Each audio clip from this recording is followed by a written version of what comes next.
Halo teman-teman, di sini saya akan membahas tentang strategi pembelajaran di sekolah dasar, mulai dari teori hingga penerapannya yang bisa membantu belajar menjadi lebih efektif dan menyenangkan. Untuk yang pertama, pengertian strategi pembelajaran di SD. Apa sih sebenarnya strategi pembelajaran itu? Strategi pembelajaran adalah sebuah rencana atau pola kegiatan yang dirancang oleh guru untuk membantu siswa mencapai tujuan pembelajaran secara optimal. Di SD, strategi ini sangat penting karena anak-anak masih dalam tahap perkembangan dasar, baik secara kognitif, sosial, maupun emosional.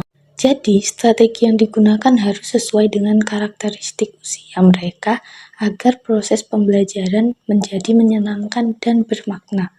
Ada beberapa komponen penting yang harus ada di dalam strategi pembelajaran, yaitu 1.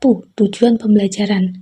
Guru harus menetapkan tujuan yang jelas dan terukur. Misalnya, siswa mampu menghitung penjumlahan dengan benar atau memahami konsep lingkungan hidup. Yang kedua, materi pembelajaran. Materi harus relevan dan sesuai dengan tingkat pemahaman siswa. Yang ketiga, metode pembelajaran. Metode yang dipilih harus menarik dan melibatkan siswa secara aktif. Yang keempat, media pembelajaran. Penggunaan media seperti gambar, video, atau alat peraga sangat membantu memperjelas materi, sehingga materi yang disampaikan itu lebih mudah diterima oleh siswa. Yang kelima, evaluasi. Penilaian dilakukan untuk mengetahui sejauh mana siswa memahami materi dan apakah tujuan sudah tercapai. Selanjutnya, contoh strategi pembelajaran dan penerapannya di SD. Berikut adalah beberapa strategi pembelajaran yang sering digunakan di SD beserta contoh penerapannya. 1. Strategi ekspositori. Ini adalah strategi di mana guru menyampaikan materi secara langsung dan sistematis. Contoh penerapannya adalah guru menjelaskan konsep matematika seperti penjumlahan dan pengurangan di depan kelas, siswa mendengarkan dan mencatat. Yang kedua, strategi inquiry. Strategi ini mendorong siswa untuk menemukan pengetahuan sendiri melalui eksplorasi dan bertanya. Contohnya, guru memberikan tugas kepada siswa untuk meneliti penyebab pencemaran lingkungan di sekitar sekolah dan siswa mencari solusinya. Yang ketiga, strategi berbasis masalah atau problem-based learning. Siswa belajar melalui pemecahan masalah nyata yang relevan dengan kehidupan mereka. Contohnya, guru memberikan studi kasus tentang pandemi COVID-19. Lalu siswa berdiskusi dan mencari cara pencegahan yang efektif.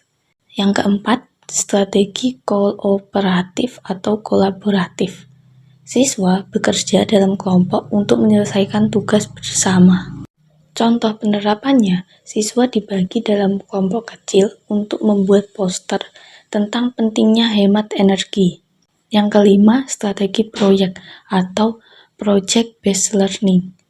Siswa mengerjakan proyek nyata dalam jangka waktu tertentu yang mengintegrasikan beberapa kompetensi.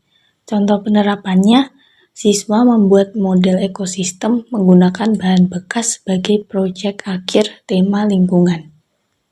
Yang keenam, strategi diskusi kelas.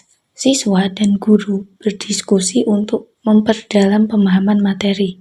Contoh penerapannya, diskusi tentang bagaimana menjaga lingkungan sekolah agar tetap sehat dan nyaman. Yang ketujuh, strategi praktek atau demonstrasi. Siswa belajar dengan melakukan kegiatan secara langsung. Contohnya, praktek menanam tanaman di kebun sekolah untuk memahami siklus tumbuhan. Selanjutnya, beberapa tips efektif menerapkan strategi pembelajaran di SD. Agar strategi pembelajaran berjalan dengan baik, ada beberapa tips yang bisa diterapkan. 1. Melibatkan siswa secara aktif.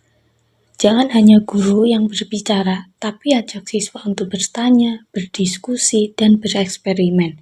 Yang kedua, memvariasi metode pembelajaran.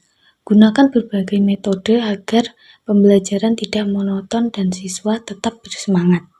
Yang ketiga, memanfaatkan teknologi dan media pembelajaran, seperti video edukasi, presentasi interaktif, atau alat peraga yang menarik. Yang keempat, memberikan umpan balik. Apresiasi usaha siswa dan berikan arahan untuk perbaikan. Yang kelima, membangun motivasi belajar. Berikan tantangan yang sesuai dan pujian agar siswa merasa dihargai dan termotivasi. Nah, itulah pembahasan lengkap tentang strategi pembelajaran di SD dan contoh penerapannya. Dengan strategi yang tepat, proses belajar mengajar menjadi menyenangkan, efektif, dan siswa bisa mengembangkan kemampuan berpikir kritis, kreatif, serta keterampilan sosial mereka. Terima kasih sudah menonton.